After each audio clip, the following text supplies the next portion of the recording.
Check, check, check, radio check, check, check, check, check. Do we got sound? We got sound. We're here from the 2015 TAT. Do we have sound? Do we have sound? Well, let's get our headphones on, folks.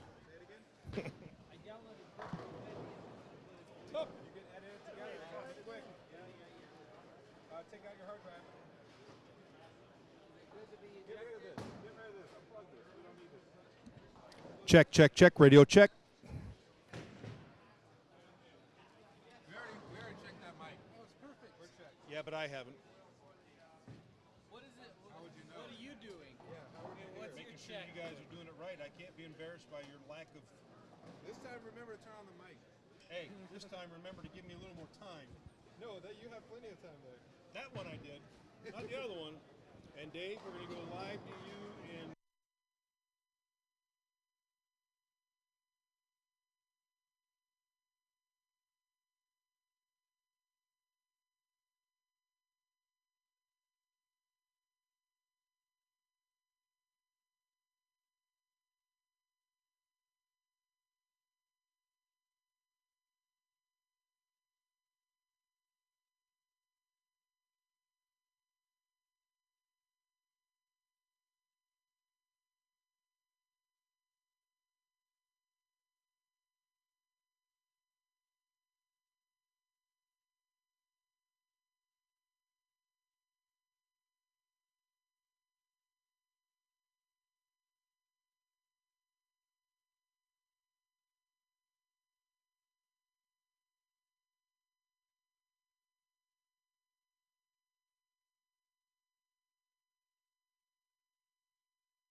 Welcome to Day 2 of the True Amateur Tournaments.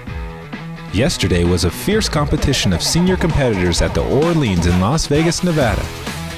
Many competed for the title, but only one was crowned champion. Today we will cover the ladies' finals where skills versus consistency will battle head-to-head until one will stand alone as champion. The True Amateur Tournaments starts now. Well, hello from Las Vegas. We are here, 2015 TAT. We're going to be covering, right now, we're going to be covering the women's championships, Jimmy. Going to be talking a little bit about that. Talk a little bit about the oil pattern that we're bowling on, the competitors are bowling on. They're in their final game of qualifying right now. Once they're done with this final game, the top 4 will advance to the semifinals. Looking forward to another great day. Yesterday was awesome with the seniors. We're going to crown a ladies champion today, $1,000 first prize. We have some good players in the field, and like you say, we're in the process of starting the third game, and then we'll get started into the finals. We have 4 going into the finals. Absolutely. Oh, yo, My name is Gary Holsenberg, Director of Marketing of Storm. I'm joined today with Jim Callahan. He is a regional sales manager and a tour rep. So you work with Pete Weber, the likes of Pete Weber and Belmo, and all of our staff really on the men's side and on the ladies' side. Been very, very fortunate, and I think we're going to discuss a little bit, since this is a ladies event, we're going to talk a little bit about the PWBA, things like that. Cool. Let's take a look at the schedule that we have coming up for the rest of this week here in Las Vegas. We've got some bonus coverage of the Storm Challenge. It's starting at 5:15 p.m. Tomorrow we're going to cover some qualifying rounds, and this is when it's getting exciting. We're going to have a full house of bowlers trying to get those last spots into the finals of the main event portion of the TAT, which of course then we're going to bring to you live on the 4th of July starting at 7 p.m. As Jimmy and I like to call it West Coast time. Some people call it Pacific Standard Time. Correct. And we're going to give away $20,000 on Saturday, which we're looking forward to. You can watch live as the action unfolds. Yep. I will tell you tonight, before we get chatting a little bit about the women's event and what we're here to cover right now, tonight the bonus coverage we decided to bring to you is because it is the most exciting one shot. Yeah, it's fun. It is one that bowlers, it's an elimination, and it starts with hundreds of bowlers. They have to get 9 or a strike to advance to the next round. You get an 8 count, you're out. And you and I have been doing these events a little bit. Oh, it's crazy. And you see a guy throw one really good, and they leave a pocket 7-10 or a 4-9. And you see a guy get lucky and roll the 4 into the 2 into the 1. And you could see anything happen. There is one caveat that they've added this year that's a little bit different in talking to Jamie.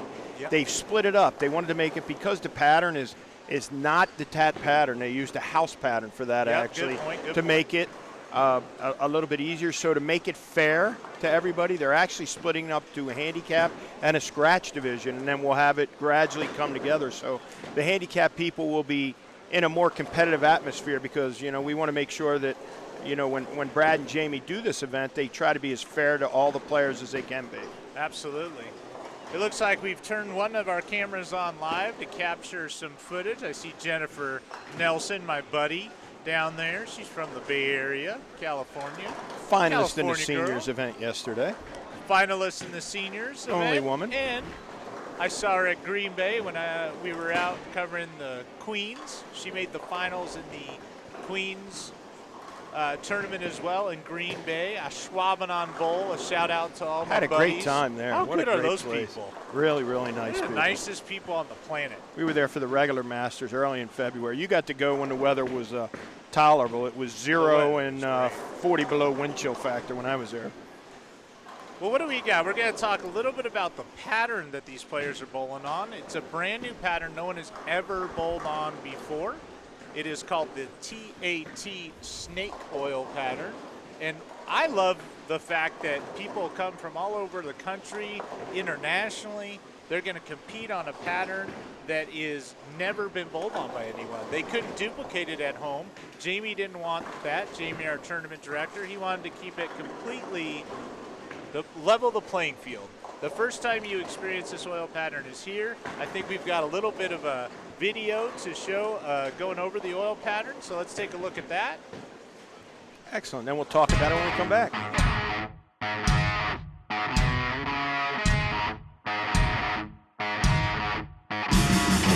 We are at the Orleans Casino just off the Las Vegas Strip, which houses the 70-lane vintage bowling center. It has been home to numerous PBA Tour events and amateur tournaments alike. For this year's TAT, Jamie McWilliams designed a special oil pattern. My name is Jamie McWilliams. I'm the tournament director here at the TAT. I looked through hundreds of Brunswick patterns, wasn't really happy with what I saw, decided to just go out and make my own pattern, especially for the TAT bowlers. So I made this TAT snake pattern, so basically anybody can play it, all different styles. At the TAT, we have bowlers that average from 150 all the way up to 250. So I try to make a pattern where any of them can play and they'll each have the same area to play, whether they're playing inside, outside, throwing left to right, or just throwing straight up the middle. It's a very competitive pattern. It's hard, it should keep the scores down, and it's up to them to find the right ball to go with it in order to make the finals. You're going to have to be able to make consistent shots. All right, you're going to want to know when to move and where to move. Jimmy, we've been watching now 3-4 days, the oil pattern. What's your professional take on it when you're out helping the ladies on the PWBA tour and the guys on the regular tour? What's the consensus when they encounter a new version of one of their patterns that they're used to bowling on? I think one of the first things that we have to look at is the distance of the pattern. It's a 37-foot pattern, so most times you're going to play a little bit farther to the right. Actually, a couple years ago, Kegel came up with a formula that they have that if you subtract 31 from that distance of 37 feet, your break point's going to be around 6. So that's held true for the most part here this week. If you can get your ball at around 6-7 down lane, that looked really good, huh? Absolutely. And it's been where you have two different angles you can play. As you'll see with the ladies that are playing today, with their rev rate being a little less than the young guys or the senior guys, they're going to be a little bit more migrated to the right so that they can use that friction to make their ball hook.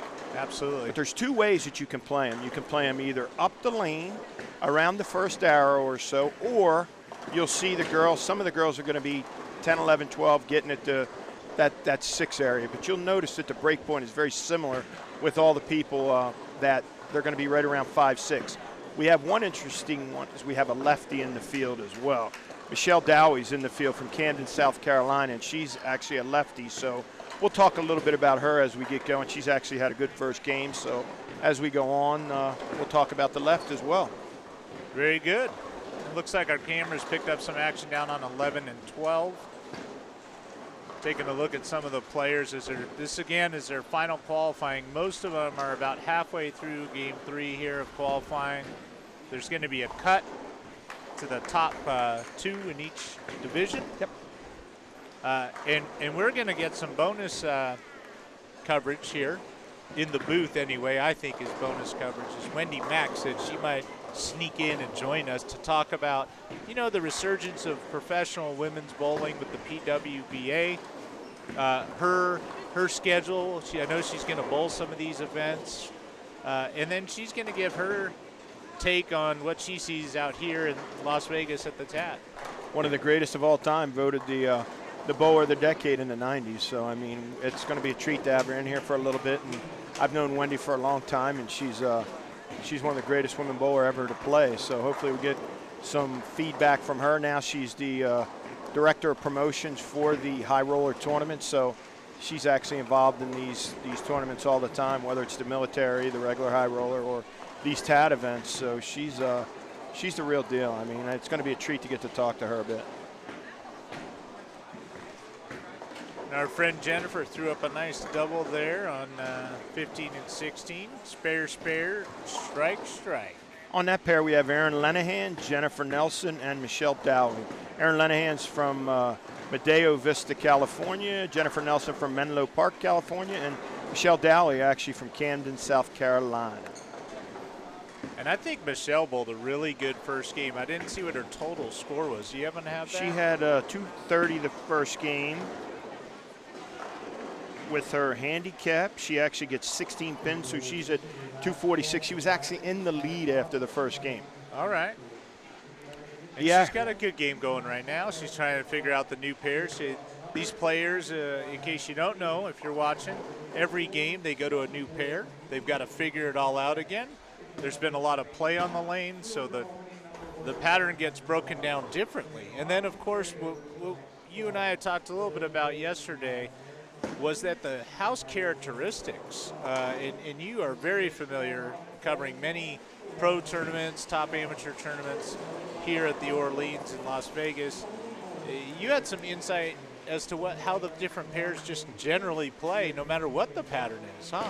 It's gonna be interesting because if you look from lane 16 down, where you're watching 13, 14, 15, 16 right now, they're going to be a little bit tighter in the front, and the back ends of the lane's going to be a little bit fresher to make the ball hook a little bit more in the back ends. As we get into the middle pairs for the championship match on 17 and 18, the characteristic is that lane 17 hooks a lot more than lane 18.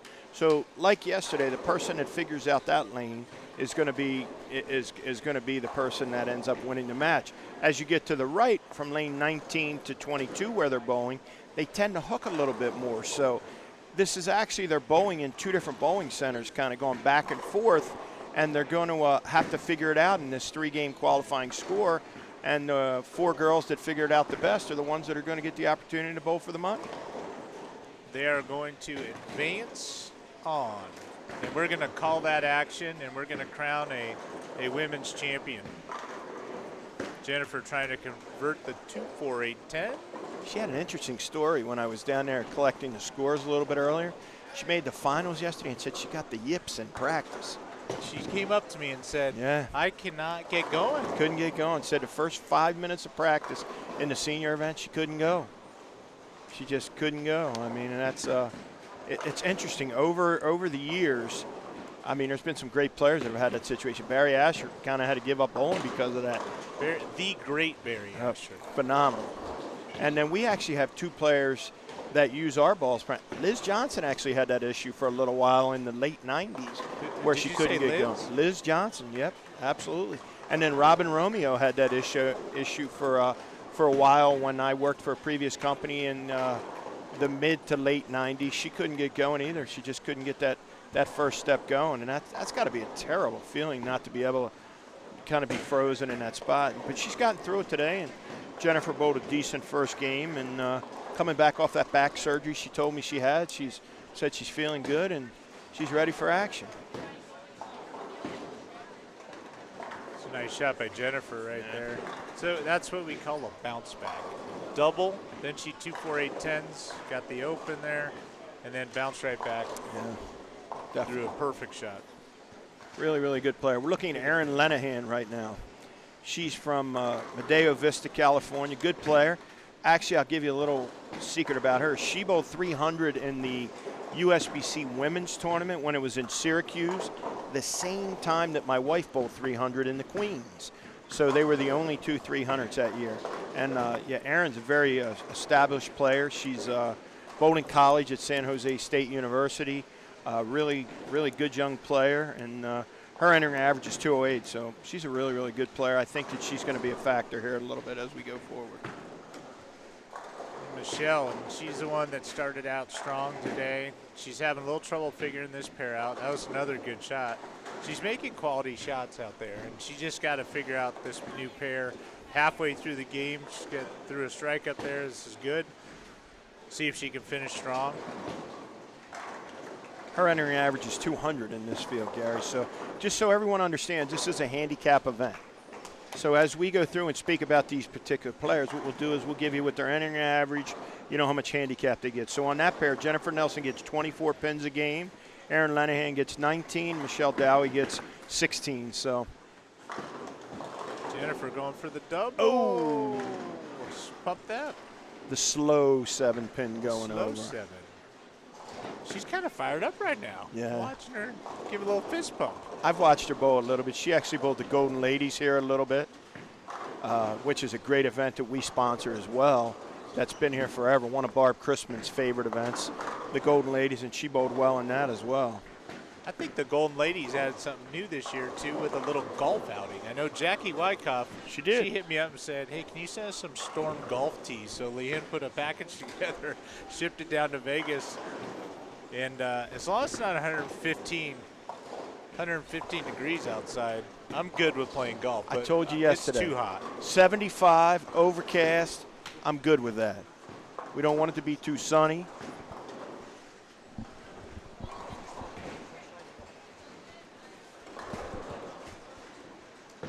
The girls are struggling a little bit over here on 19 and 20.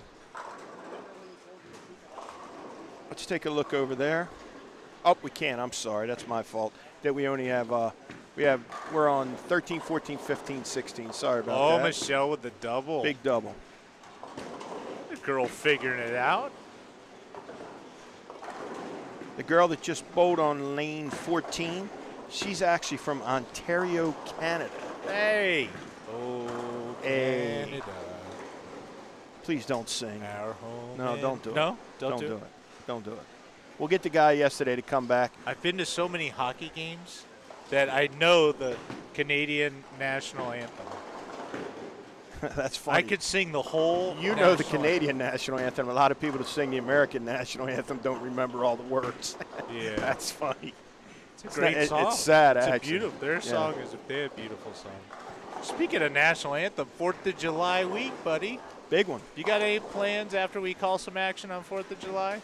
Nah. It's gonna be late when we get out of here. It's My gonna wife- be fun. My wife, it's very unique that my wife's favorite holiday is actually the 4th of July. She like fireworks? She likes fireworks, so I'm sure we might try to sneak down to find a high spot and take a look at some fireworks. They always have a good representation around town for fireworks. And I imagine Vegas does it up pretty well for the 4th of July. yeah, they do okay. I mean, I think most of the events here are events on steroids. They kind of pump them up a little bit. So My wife Leanne, as well as your wife, is also a big firework fan.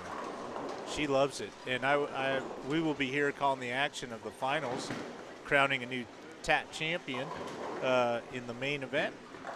here's our Canadian lady right here, See how she Jessica got Lee. going. Her earning average is 206. 206. Missed a little left on that one. She's got 141 in the ace, so pacing 180. Miss Morales getting up to bowl. Mary Morales from Patterson, California. I had a nice talk with her. Her daughter is here, and it's a family thing. You know, they're taking a little trip together. They're hanging out. That's cool. She gets to bowl, then probably go have some nice dinner at night, you know. You don't ever feed me. No, we had a nice dinner last night. We got to take the guys, and we all went together as a group, and we seem to do that a lot at Storm anyway, don't you think? Yeah. When we have events.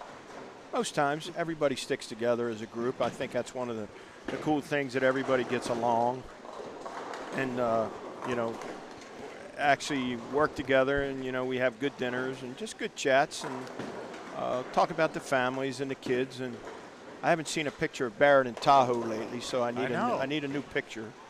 So our refrigerator needs a new one. I mean, I didn't get the school picture this year. It is cute. It's getting older. We're struggling on spares here. Mary Morales just missed a 10 pin as well, and that's one of the key It's points. understandable because the lane is so hard. I mean, if you miss or try to steer it or help it at all, it is going to, the ball is going to perform in a way that you don't want it to. And what we talked about yesterday, if anybody wasn't in yesterday, is we want to control the break point. We're looking to make the lane very controllable. You don't want to see your ball do crazy things. You just want it to be real smooth and archy, and then fill in those frames. And the ones that do that are going to, historically this week, have been the ones that are the most successful. So you'll see. I know your girl's in this field, Nicole, how do you say it, Hiroka? Yeah. She's actually the only scratch participant. And she bowled. She just bowled 230 that game. Yeah, by she the bowled way, 230. down on 21 and 22. Nikki. She's actually all done. I think she bowled 232, 215, and 238. So she ended up 87 over, I believe. She's the only scratch player in the field. Everybody else gets handicapped. So she's a player, and there's no doubt about that. She's going to be one of the early favorites. I know, Gary, you pointed her out to me the other day, and I think that she's definitely a very, very good player. She does a lot in Jonba, that bowling organization. She's won titles already. She's very young. She's a great player. She's around a bunch of great players. She hangs out with the Tangs. You know, Darren and Mike. The prodigy. These kids are, I keep calling them kids. I mean, they're kids to me and you because they're so young. But You're older they're not than me. kids. They're in college. and You're stuff. way older than me. The Tangs are a good set of bowlers. Right Yeah, there, they're the good brothers. bowlers. And you know what? They're good ambassadors for the next generation of our sport. They get it. They help their other. The kids look up to them. The younger kids look up to them. They spend their time trying to help and coach them as well. And so they're giving back to the sport of bowling. Michael actually won a gold medal yesterday in the trios event at the PABCon. It's really not surprising, is it? That's good. Really, Congratulations to them. Yeah, it was Michael, Cameron Doyle, and Wesley Lowe. Three of How about those three? the up-and-coming superstars of United States bowling for the young kids, and they won by, I believe, 450 or 460 pins, so they put in a dominant And performance. I think those guys choose Storm products, huh? I believe so. Very kind of them to do that. We appreciate everyone that throws our products and supports our brand, and that's something that we don't take for granted ever. So thanks again to everyone out there that does support our brands. Mary Morales, 2-8. Oh, 8 went late, so 210. 210. Struggling a little this game. Aaron Lenahan off her hand, got the Oh, four to tripped the roll. 4. Filled Doesn't it look up. too happy. 181. 181 there.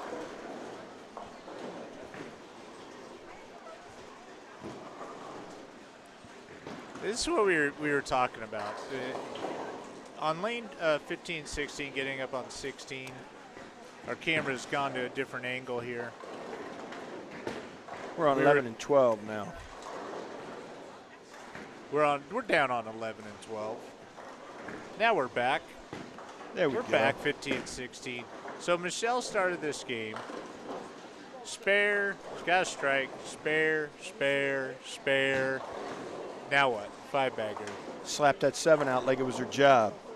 We actually, Just pretty great. soon, when Wendy comes here, she is the greatest at that. She would go spare, spare, spare, strike, 5-bagger to finish every game in history. Right. And I use her as the example for that when I do, clinics and seminars and stuff. I talk about how to bowl the perfect game. Wendy McPherson's probably the best at that. I mean, she closes games as good as anybody I've ever seen. It's really, important, really good. especially on this type of oil pattern where you don't have a lot of margin for error. Nope. You've got to grind it out until you can figure something out on that pair. And then guess what? You're off to the next set of lanes to figure it all out again. So just a heads up where we're at here, Gary, too. We're finishing game 3, which is the end of qualifying. They're going to tabulate the scores, and what we'll do is we're going to come to our final 4, top 4. We're going to have a drawing on TV. Right. And then we're going to have our final 2 matches, and then we'll bowl for the title. Very good. Very good indeed. And I think we've got Wendy Mack that's going to be stepping in the booth here. So let's make some room for Wendy. Make some room for Wendy. She comes up and joins us. Dave Koskin do some sideline reporting again today. We didn't introduce Dave yet because he is going to be grabbing and kind of covering on the field, as we shall call it, the lanes, the fields. The lanes are our playing field in our sport, are they not? It's interesting, too. the only playing field that you can't see what you're playing on, too. And it changed. I guess in other environments it changes a lot too. Wind, but our grass, variables change without us seeing it. We have to intuitively figure it out. Watch our ball motion and trust in what we're seeing out there to make our good adjustments. Yeah, we have to. You have to pay attention to the change that you have. As you're looking at the screen here, we're just finishing up our qualifying. Like you say, Wendy Mac's going to join us here shortly. We'll have some chit-chatting with her. We're going to talk a little bit about the PWBA. Going to talk about maybe her role with the high roller a little bit, just some different things, get some information from one of the greatest lady bowlers ever. It looked like the scoring pace, Gary, as we went through here, there was some decent scores. And yeah. So we'll get those tabulated and we'll get the final four for you. It should take Brad. I think Brad and Jamie. Have got it going pretty quick. They said they're going to hustle so we can get back to calling some action. Again, and I think we've got a couple different options as far as we're going to have 2 matches going on to cover and call that action. Correct. We're going to have 2 matches. The winner of those 2 will then bowl each other for the ladies' title. Very good. And now joining us, Mrs. Wendy McPherson. How are you? Good. How are you today? Hi, Jimmy. Hey, honey, how are you? Good, good. Great. So Wendy, high roller. I mean, there's so much we could talk about. And Jimmy's known you for a long time, and I've known you for a long time. You've known our wives for a long time, and your role now at the TAT. Talk to us a little bit about what it is that you're doing here this week and how you're helping out. You know, basically, I'm just checking people in. I have no office duties, just making sure they get to their lanes on the correct time at the correct place. And kind of important to do that, isn't it? Yeah, just saying hi. Yeah. I love it. Love being out on the concourse. Love meeting everybody. It's a happy place. I like it. Yeah, of course. I like it. And you're doing some bowling yourself. I believe you're heading off to the next PWBA event. Are you? Gary, I am. I have to say, going back a little bit to the TAT and high roller and all of that, it is my full-time job now, and it's I absolutely love it. And I bet the people have something to do with why you love it. With absolutely. Brad and with Jamie and the whole team that you guys have is awesome.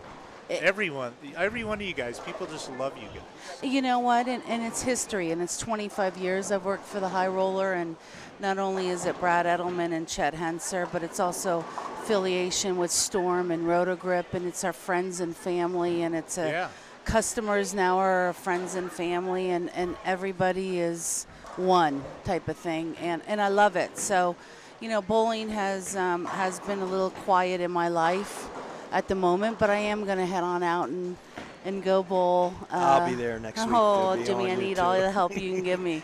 You've been practicing at all? I have been. Nice. I have been. But don't not too many comments on form and all that stuff. No, but I don't do that. We'll put some good practice time in when this ends and be ready for next week.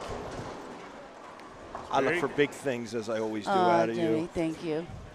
Well, we'll give it a try. And, really, bowling is my love, and I love to do it. But the less I've been doing it, the more I've been working it and being involved in working. And it's an easy trade-off because it's still a great sport of bowling, and it's what I love to do. And when you're home and you're not working for the high roller organization, and when you're not preparing for any type of major event like a PWBA stop or something, I understand that you give lessons locally, right? And absolutely. So how would somebody that may be traveling through Las Vegas, they want to grab a great bowling lesson from one of our game's greatest ambassadors and most accomplished players, which is you. You're such an amazing talent. People have the ability when they're traveling here to take a lesson from you. Absolutely. And, you know, the more work I do, the more night lessons I give. Yeah. And weekend lessons. And I love it. Passionate, silver certified.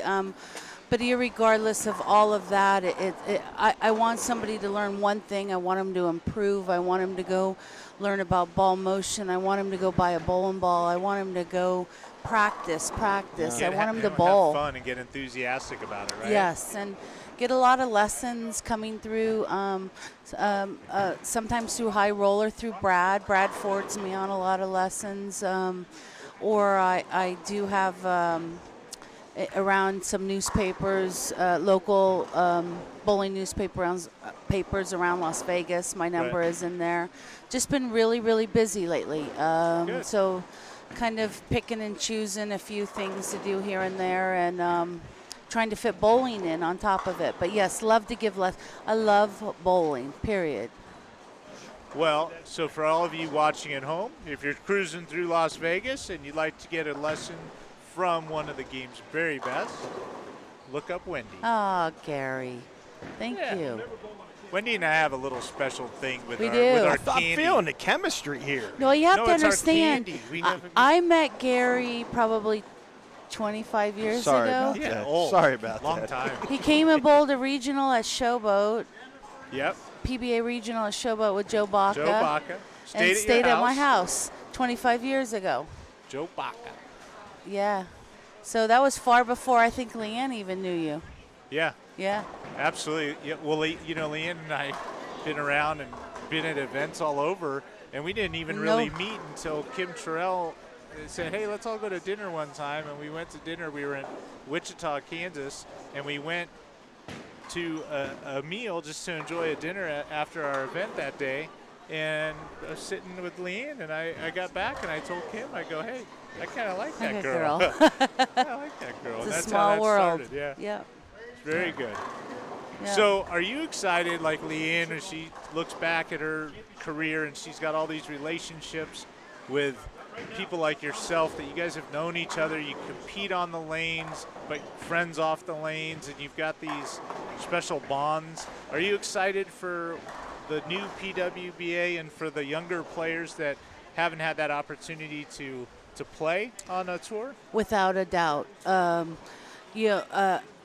First off, 2003, everyone is devastated at that point who had been participating and had been out on tour. What are we going to do type of thing? Right. You know, that's what everyone thought. As the first year went by, I didn't think it would be anytime soon, which it ended up not being anytime soon. But the saddest part in all of that, I always felt, was the younger generation and those young girls. I graduated from high school at age 18, as everyone does, basically, and I knew where I was going. I was going out on tour. I was going to be on live TV. I was going to be gone 25 weeks out of the year. I was doing some traveling. I was going to go bowl and live my dream. And that is, you know, there were no feeling sorry for me. I never felt sorry for me. I felt sadness for the young ladies. Yes. And our sport that they could never fulfill their dream. So, you know, so many years of grooming with collegiate bowling and nowhere for these young ladies to go, that I'm just super happy for the younger generations. Leanne feels the exact same way. When the tour ended, you guys had kind of accomplished the things that you had set out to accomplish. You guys were blessed with having amazing careers, meeting tons of people. And so for you guys, it was probably like, oh no, what do we do now? But it was more about the next generation coming up, and even someone like Kelly Kulik, who was just getting on the scene when the old tour folded. She didn't have it. She would have racked up many championships, I'm sure. And then all the college players, and we have one, our boss at Storm, Hank Boomershine, his wife Lindsay, who is a young player that was at college in Nebraska, and now she's getting her chance to live out her dream on the lanes. Two bowlers who never got the opportunity to bowl on tour that are two of the greatest women bowlers in the 2000s are Deandra Asbati and Shannon Pluhowski. Yep. Yeah. That is a crime that they didn't get to do it. And I mean, they lost 10 years of their career. And their and their prime. And their prime times to 20s, do it. early 30s, Yeah. and that's prime. They're in their prime, and 10 years is exactly what they lost. Liz lost quite a number of years in her prime, and it's a shame. Yeah. And Liz went a different direction. She started saying, well, if there's no women's tour, I'll bowl against the men. And then I know that you went overseas for a while. I did. And you crushed them, did you Loved not? loved it. Would have never had the opportunity had our tour not folded. But then in the same token, I didn't want the tour to fold. At that point. But yes, we all found something to still do. We wanted to compete, passion to compete, and then there's passion to work in the industry, and there's passion to teach in the industry. There's a lot of passions. We've got a little footage of you Oh, up no. on the screen right now. Some bowling action. Oh. Throwing strikes. I'm going to tell you, Throwing strikes. this girl is famous for one thing. You know that? One of many things. She has a USBC Eagle.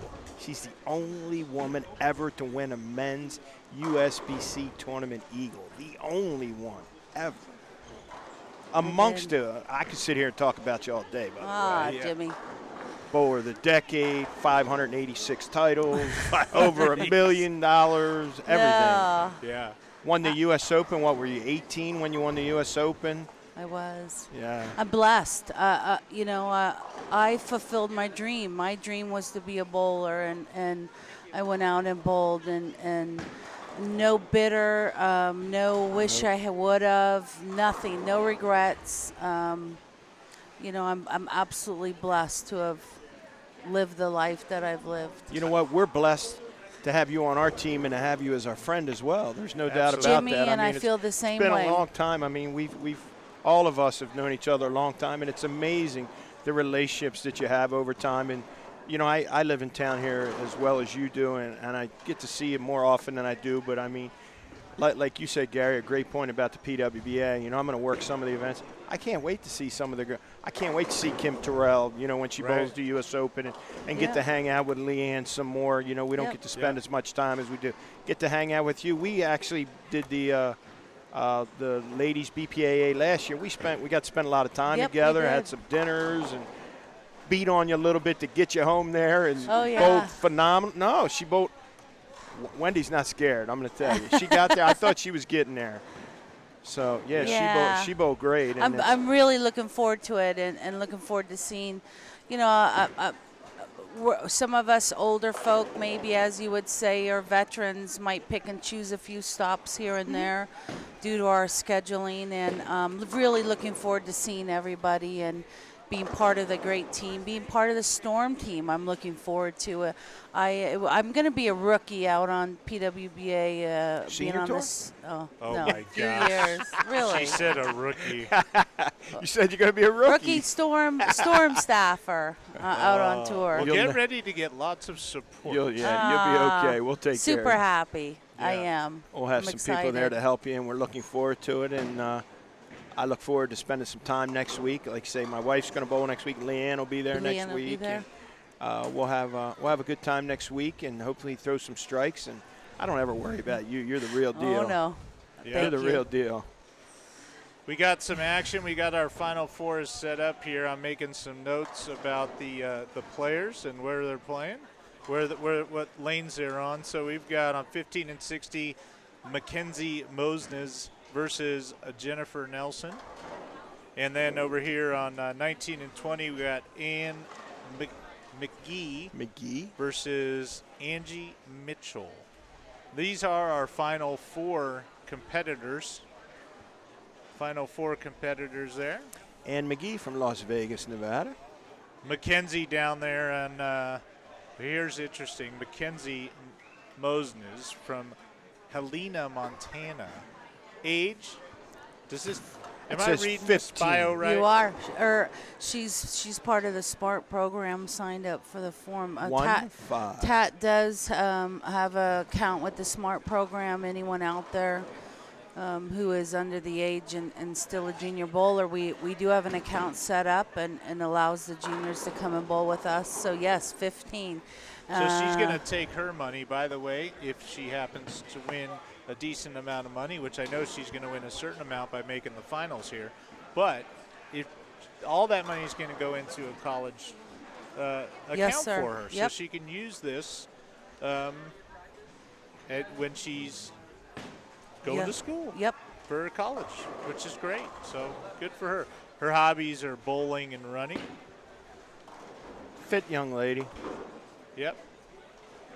She has one of the greatest sayings at the bottom here that I think can be a message that we can give to everybody. It says, always believe in yourself and never give up. A little bit of Jimmy V in there. We were talking about Jimmy V at dinner last night. Did you go home and did you go back to the room and watch it? No. You said you were going to watch it. I had a little bit of work to do, and You fell asleep. then You I ever fell seen the asleep. Jimmy V don't give up, don't ever give up speech? I have not. Oh, one of the greatest speeches ever. He gave it at the ESPYs when he won the Arthur Ashe Award, and he was dying of cancer, and he was talking about, how he was going to get through and how he didn't really care what everybody thought because it was about him, and it's one of the greatest things ever. I mean, it's fantastic. We talk about all the matches and everything. We've got the match 15-16. Mackenzie's opponent, Be nice here, Gary. Jennifer Nelson. Be nice here, My Gary. lady Jennifer is 63. So we have a 63-year-old going against a 15-year-old, and I love this about bowling. I love that at all ages we can play the game competitively. Absolutely. I think what we'd like to do as they're getting warmed up here is go over to a little commercial break. See what's new on the Rotogrip side. Ladies and gentlemen, boys and girls, Rotogrip fans of all ages, the time has come. 5 new Rotogrip balls are coming your way right now. 5 new Rotogrip balls are coming your way right now. The Menace adding to the HB4 line is really a piece that we've been missing for a while. This is the first time in a long time that we actually had an asymmetric ball, which is a plain, solid, reactive cover stock. Working with the RD team here, that putting just a solid reactive cover, which makes it more responsive off friction, would be a definite bonus for us and create a reaction that we haven't seen, which allows you to be very versatile and allow a lot of different angles on a lane and really fit all styles of games. The Haywire was a unique piece from the get-go. We needed to bring back the middle roll 70 core, which was also popular in the Disturbed, but I also knew I needed to put a new twist on it, and that's where blended it with the Hypercell cover. Something that doesn't really match what we have in the line right now, and something that's totally different for the Rotogrip side. This ball is going to give you more mid to back end. It's going to be something that everybody's going to have in the bag. On the Devour, this was something that, this one took a little bit of time because our HB2 line has been so strong and so well received over the last couple of years. So we actually modified the neutron core that's found in the wrecker, putting that with a solid cover stock that's finished to 3000. You're gonna get a solid reactive ball that clears the fronts, but shapes mid lane to back end with control, that for those drier conditions, it's gonna be another versatile piece, and that was the idea behind it.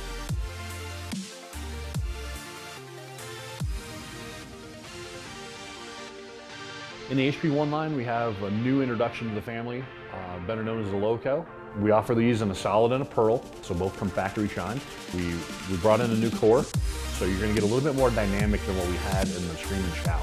The idea behind it, again, was to increase performance, but still, keeping that price point.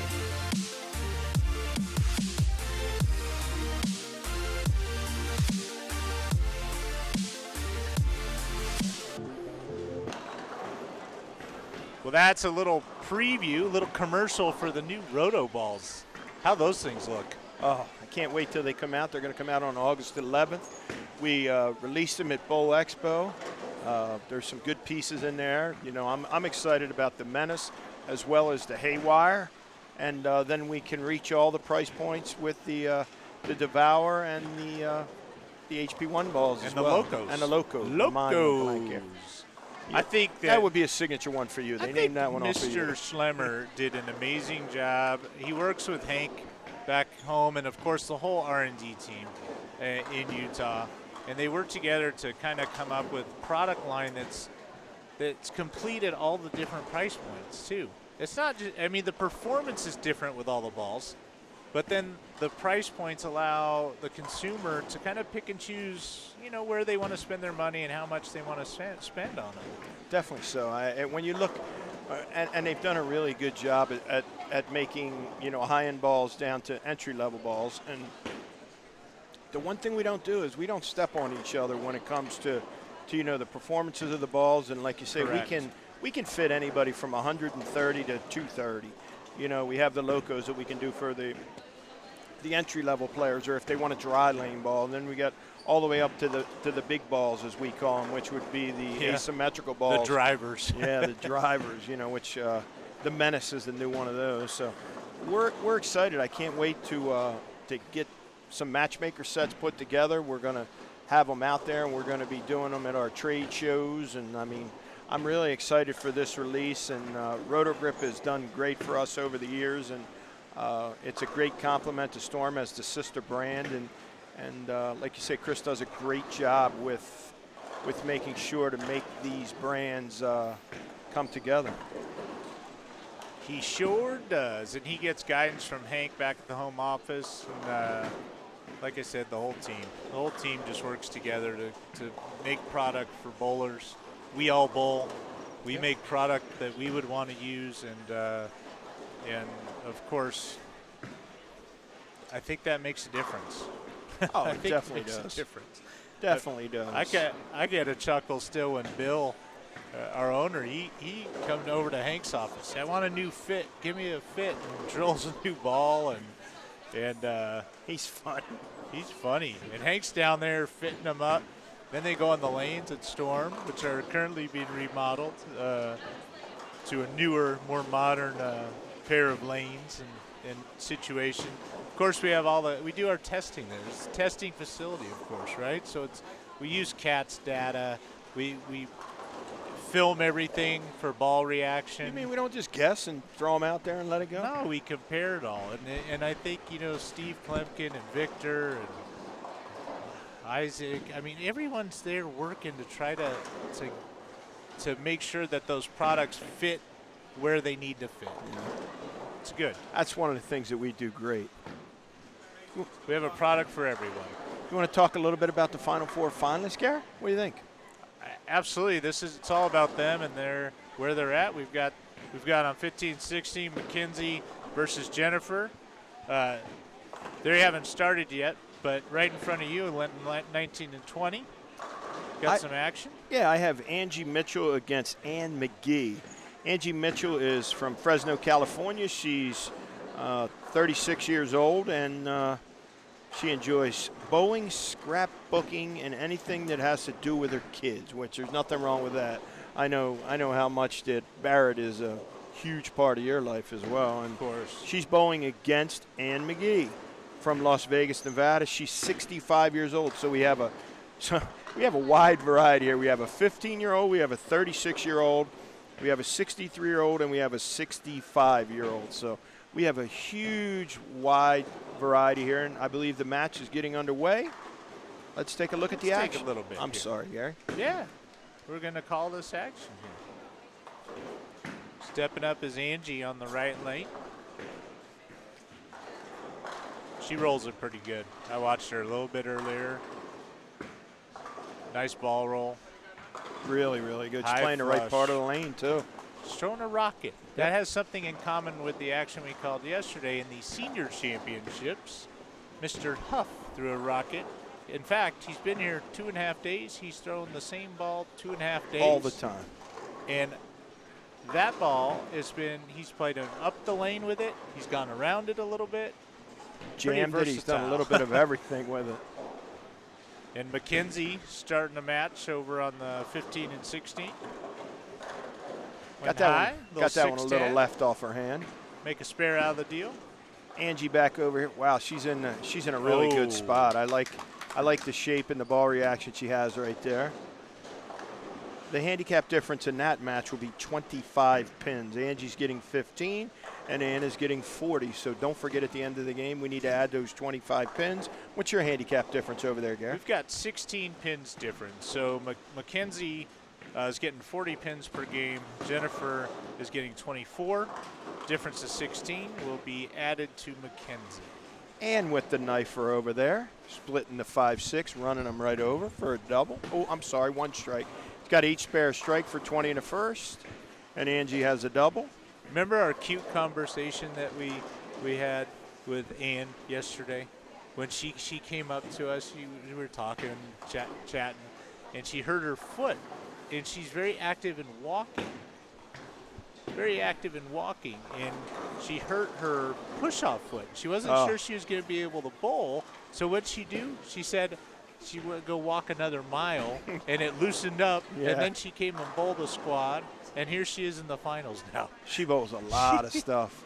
She bowls a lot of events. A lot of the events I participate in that are handicap events and ladies events, she bowls on a lot of stuff. Well, she lives in the right town. If you like to bowl, Las Vegas has plenty of bowling, as you know.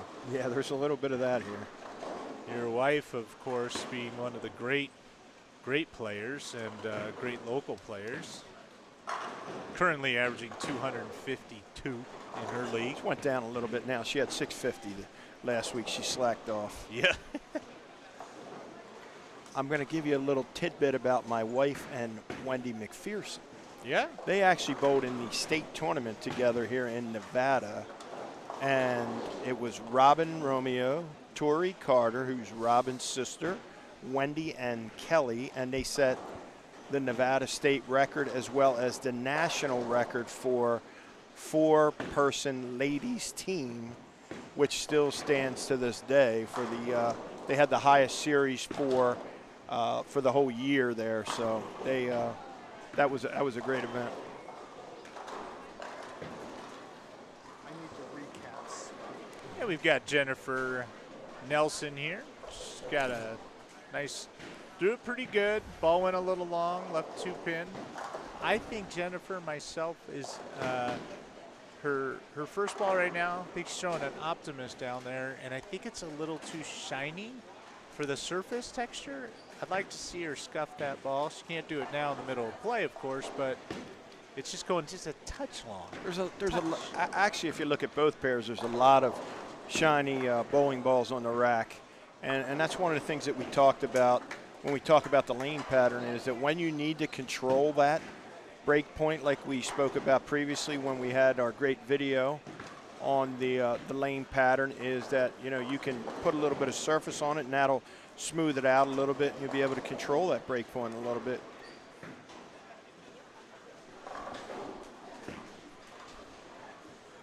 You got 19 and 20 there for you. Taking a look at 19 and 20, Angie's up on the left lane. She has double 9 spare, and then we have Ann has 40 in the second, so she's got a 9-pin lead. But remember, we have a 25-pin difference in that match, so it's actually a 16-pin match.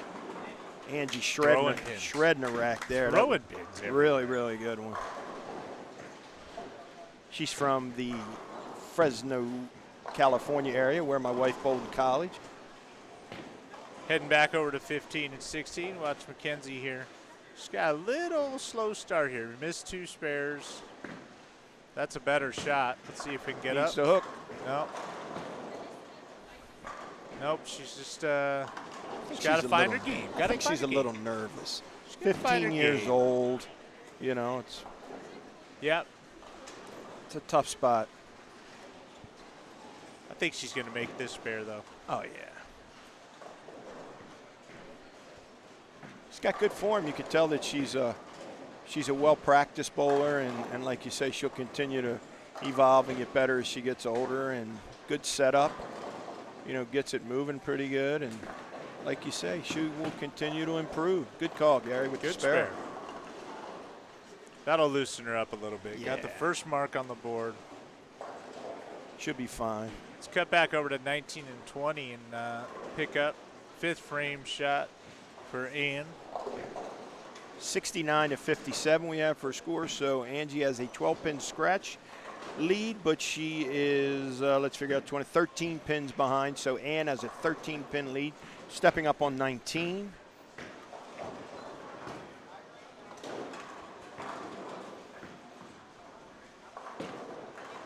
Good shot. Kept it on line, needs to hook a little bit, washout.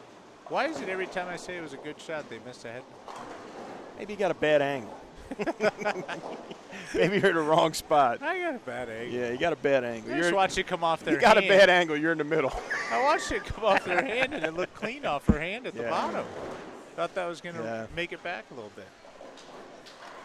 And with the pretty flower in her hair there. She's always got a flower in her. Every time I ever see her, she seems to have that. She's always happy. She's a really nice lady. Oh, yeah. I think she's going to make this. I'm making a key call right here. Get across there one time. Leaned it out. She gave a good run. That's her first open of the match, 5 frames. Again, we're not bowling on normal pattern here. No. This is very challenging. Yep. And our actual TV pairs, as you pointed out, yesterday we talked a little bit, was that these are the lower squaring pairs in the house. You all right? We got anywhere from this 15 to 22 range is kind of seems to They're be tricky. a little bit tricky. Jennifer's squishing them down over there. Back over to Angie. Big shot here. She could put a little bit of heat on. Uh-oh. Oh, the key Brooklyn. Grabbed a double. Big smile on her face there. She's having a little bit of fun. Having a little bit of She's fun. got the very smooth Hello Kitty spare ball I'm noticing over there, too. Yeah.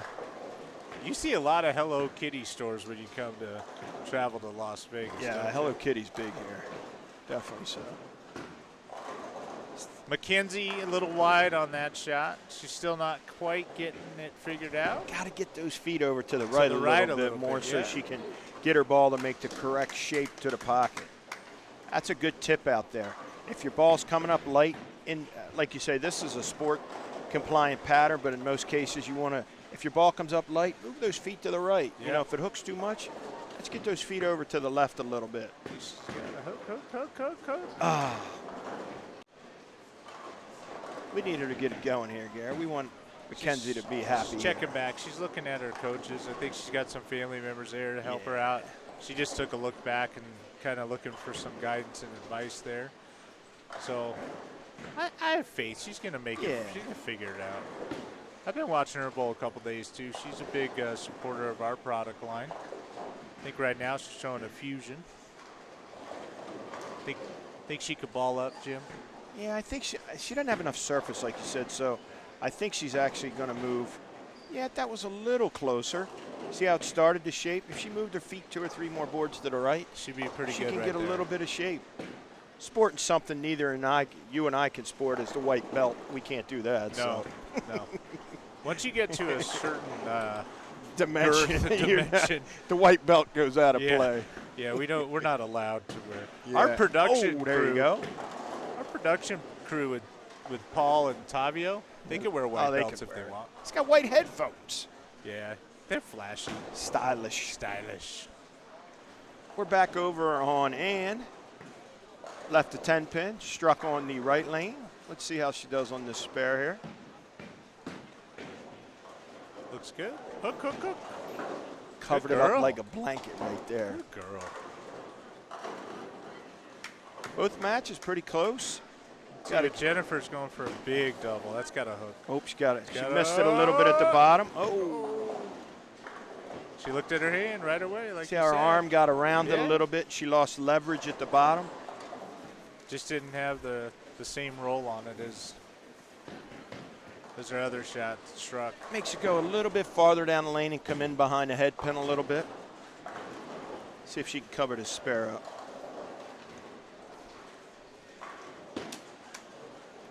Looks like it.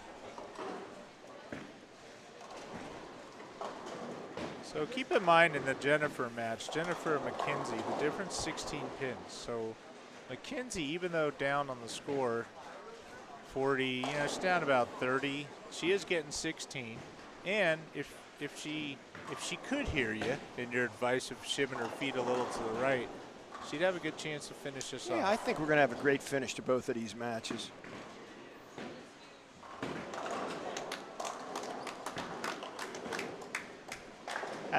That's what you see right here is very interesting with the shot that Jennifer just threw there, is that if you're lined up in that kind of gray area like we talked about, that there's two kind of defined spots to play. If you're a little bit too far left and you miss in, it tends to want to hook a little bit, and if you get it going across it doesn't want to hook.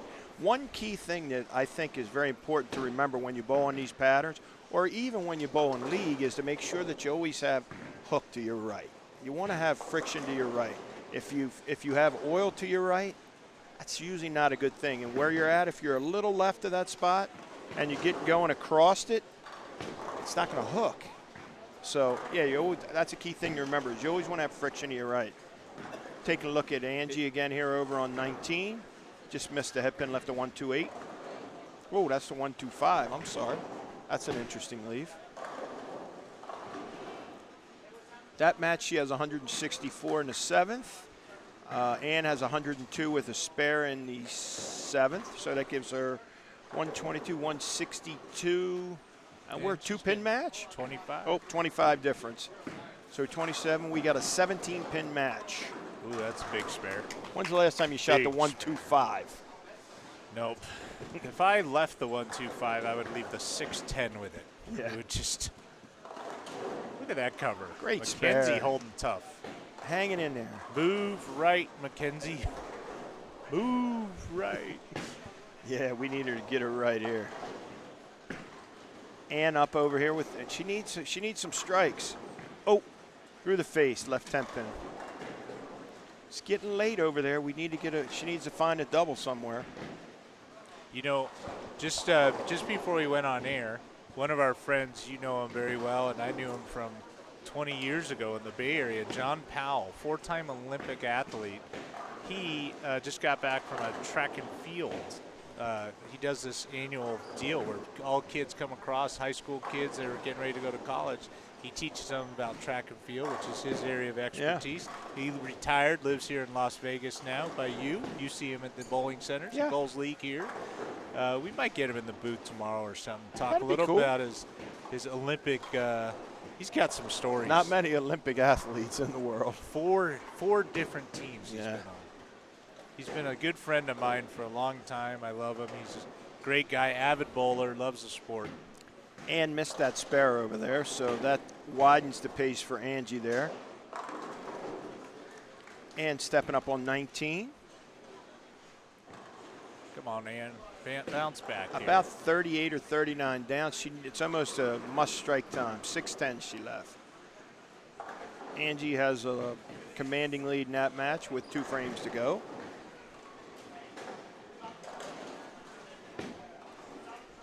On the other match to watch down there on 15 and 16, Jennifer just threw it absolutely perfect on the right lane. I saw that one. That was a really good one. Now she's going to step up for going for a double. Let's see if she gets it as clean off her hand here, and like you say, she can control the pocket. See, that's up in it. That's exactly what we were talking about a second ago. Last time on that lane, she missed a little bit left, so her ball hooked. That time she got a little bit right. So that tells me that she needs to scooch her feet a little. Scooch, is that a word? We're now. Scooch. Yeah. Scooch.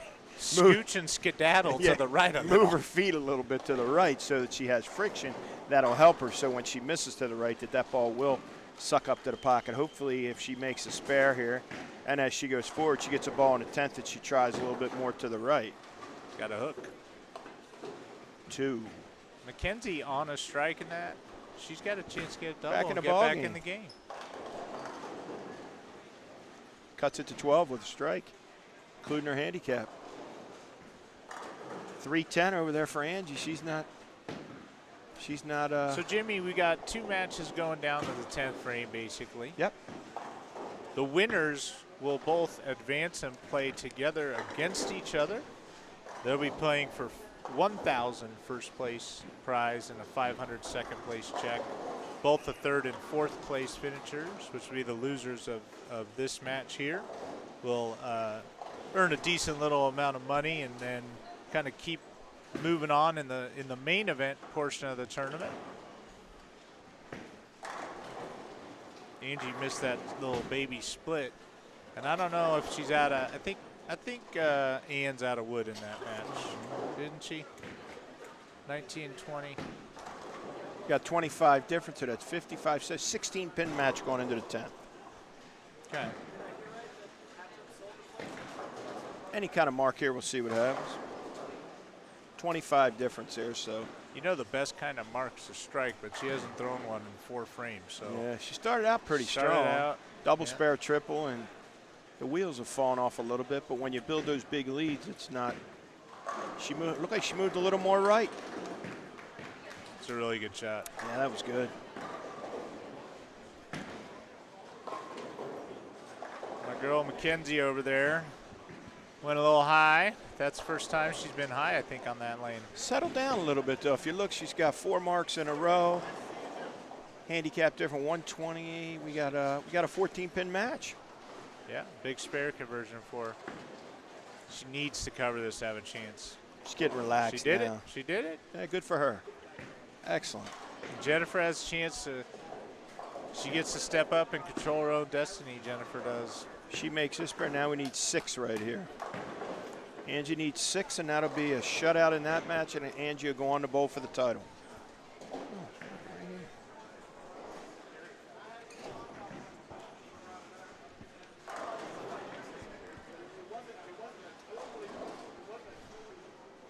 All right. Needs 6 pins right here to move on. She's bowled a good game. I think she's got good ball reaction. I would say she would be my favorite to win it here. I mean, she's playing the lanes, I think, the most correct. Look, she got that one a little more in front of her. Oh, that's 6, 207. That's enough. Just enough. Just enough. Yeah, just enough by 2. So Angie Mitchell from Fresno will be moving on to the title match. Let's go down to 15, 16, see how this one shapes up. This Jennifer's got a hairy. little bit of a issue here. It's a big spare. Oh, covered it up.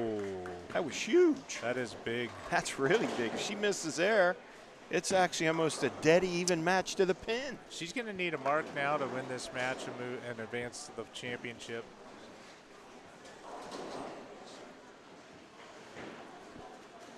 Let's see what she does. That was a huge spare. It didn't even, you know, the 257. Yeah, Mackenzie was struggling a little at the game. Now she's kind of found it a little bit, making spares, and this is big here. God, she's got her arm around it again. Oh, shaker. Toppled them over. Menlo Park, California. Got the fan working. Holding the fan up to stay cool in between frames. We were covering the senior queens in Ashwaubenon, and a lot of the girls have fans. They bring them from pair to pair to pair. Yeah. They say, "Oh yeah, go grab one out at Walmart for $8 or something like that." It's the best investment. When you're bowling, the bowling centers get a little warm, you know. Keeps them cool. Very interesting. Usually I have a jacket on every day, and I haven't had a jacket on yet this week, so that tells me that it's got to be pretty warm in here. I think that's enough, big guy. That's 178, 162, and 16 is 178. She needs to get one of these for the win.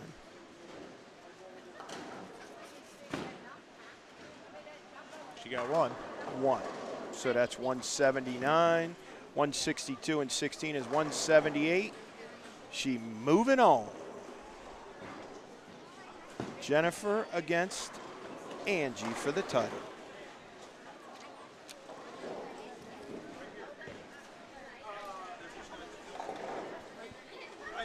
Should be a really good match. You have a Golden Ladies Super Senior, 3rd place finisher. You have Angie, who I think is playing the lanes a little bit more correctly than Jennifer, a little bit more to the right.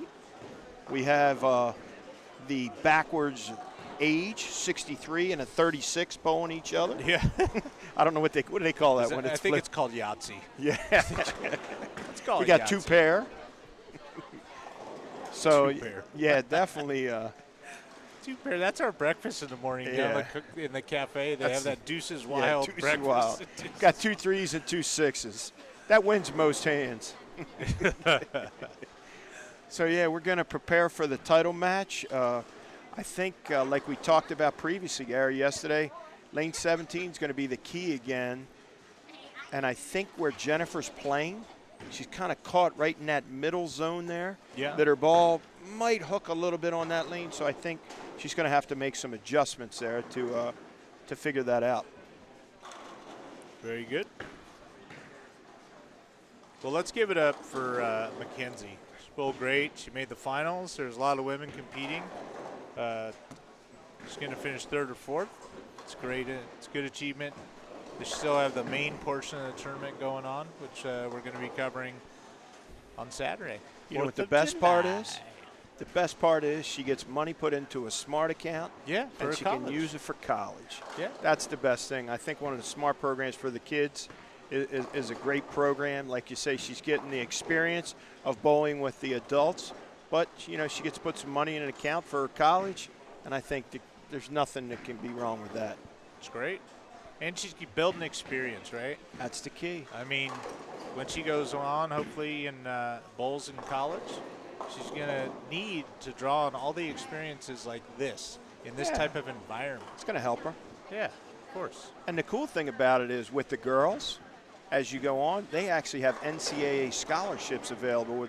There's a ton of schools across the country that actually have NCAA scholarships available. So if you young girls out there are bowlers, man, there's good opportunities out there to get scholarship to pay for your college. Hey, and now you can go to school, you can bowl in school, you can get your education taken care of, and then guess what? You can, if you're feeling like you want to, you can go compete on the PWBA tour. There's a lot of girls that went right from going from college right now out onto tour. So take a little break before maybe starting that career, or you give an opportunity. That's the thing that's really, really good. I think we're very fortunate now, and with this ladies venue that we're at right now, this event that I know we had talked a little bit about the upcoming PWBA, and we're fortunate. I'm going to work a few of those events, and we have a great Storm team. We have Liz Johnson, Kelly Kulick, Lindsay Boomershine, Tish Johnson. I mean, we have USBC Hall of Famers, regular Hall of Famers.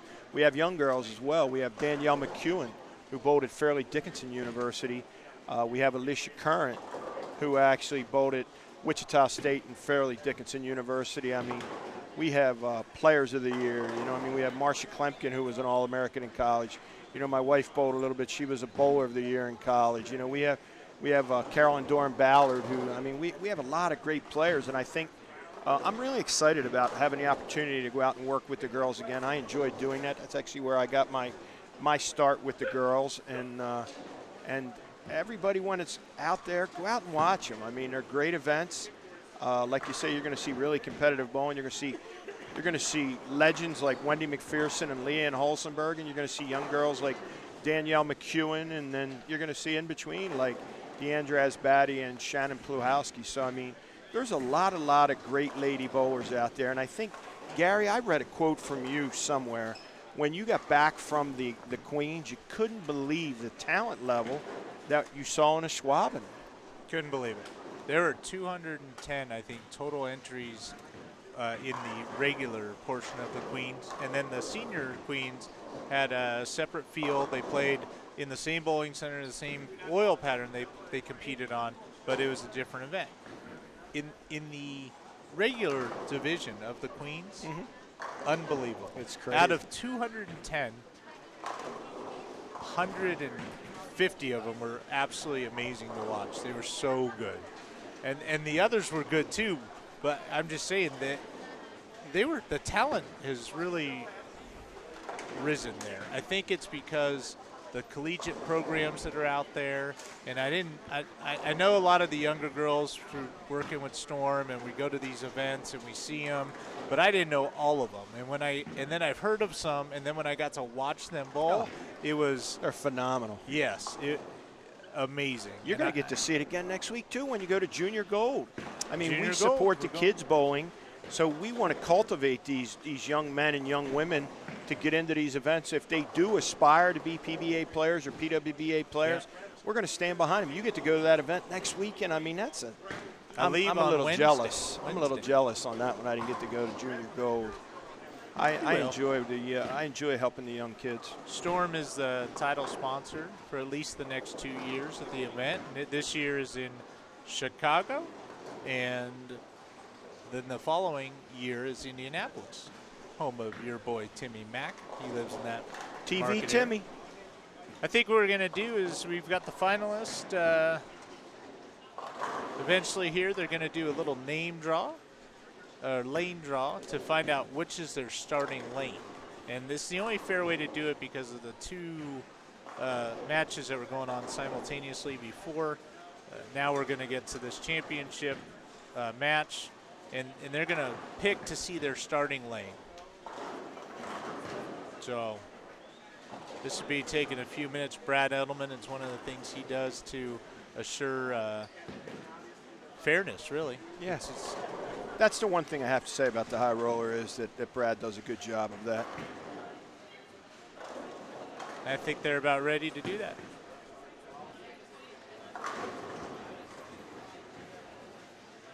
Just finishing up some last-minute details Last here. minute details, and now we are going to go down with Mr. Dave Cost and Brad Edelman for the lane draw. Okay, guys, we're down here with High Roller Tournament Director Brad Edelman. We're about to do the live lane draw for the women's only championship. Brad, if you'll give the instructions, take it away. My pleasure, Dave. Thank you. Ladies, welcome. This is where you wanted to be. And it's my pleasure to officiate a lane draw for the championship round always. What we're going to do is we have, lane 17 and 18 or 17 and 18. You'll start the draw. Whoever gets the left lane will start the match as usual. Right lane will go 2 frames, right and left. You know about the tiebreaker, and we'll get some practice for you too. All right. Best of luck, ladies.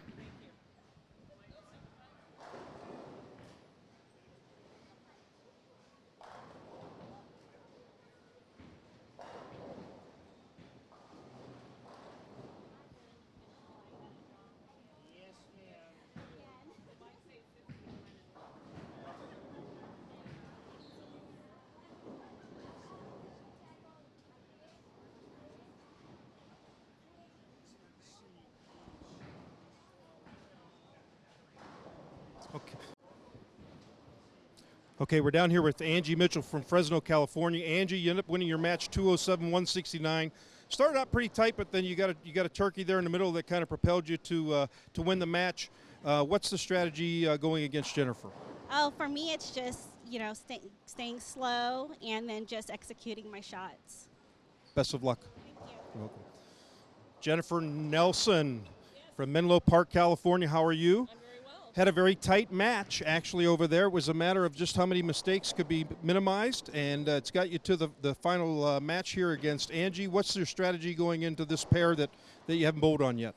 Just keeping it clean. I had one open in the last game, and the score didn't really show what I'm capable of doing, so I just need to keep it clean and go after her. Best of luck. Thank you. Back to you guys. Well, thank you, Mr. Koss. Good job. My friend Jennifer there, and I've not had the pleasure of meeting Angie Mitchell yet, but I can't wait to shake her hand, whether she wins or loses this match. I like to get out and meet all of the contestants, all the bowlers. It's what we do here. We Greet all the people. We're here to help everyone. Absolutely. That's Storm's purpose of being here and covering this event, is to help with lane play, help with ball strategy. We have a lot of experienced folks from the Storm side of things to help out.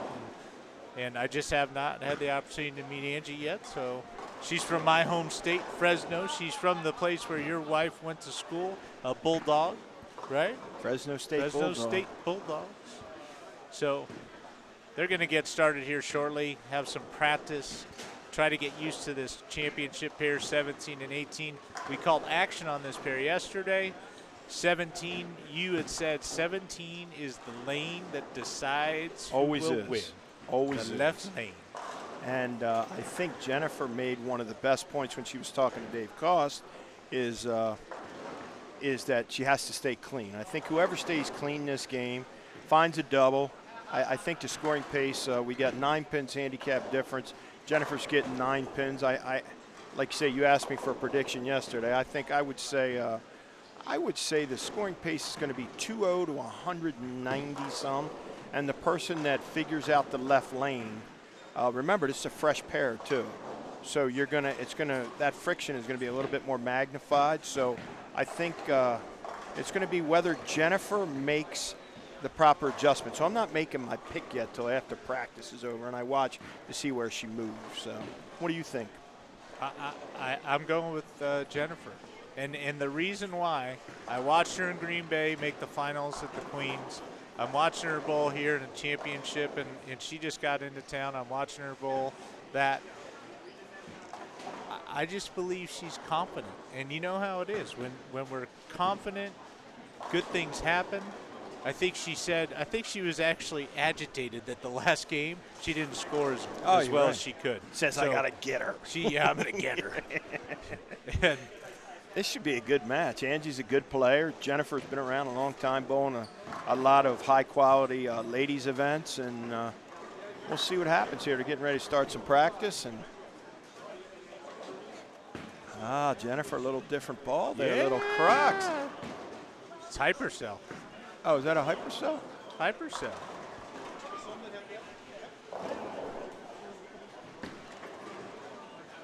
Let's let them get loose again here, and then we'll take a look, and let's see how they're playing the lanes.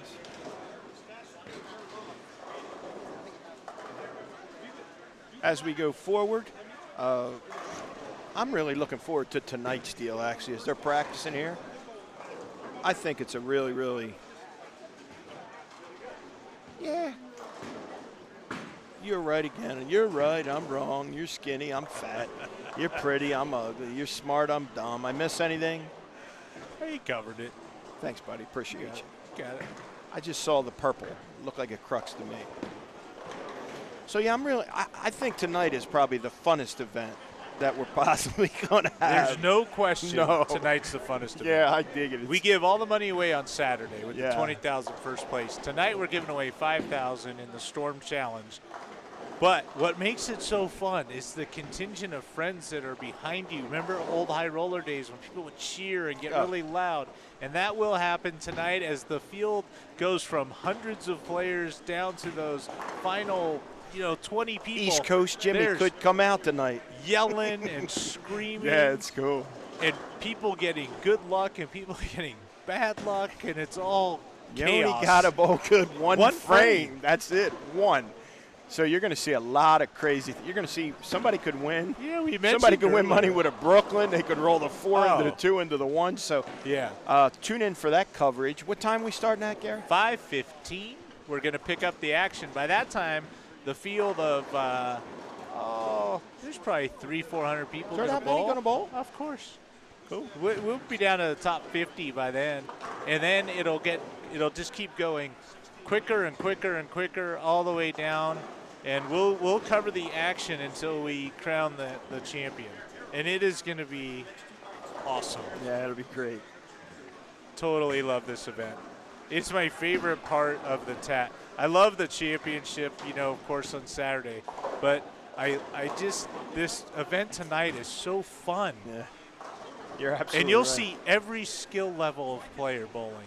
2 divisions tonight, too. Handicap division and a scratch division. So it's going to be great.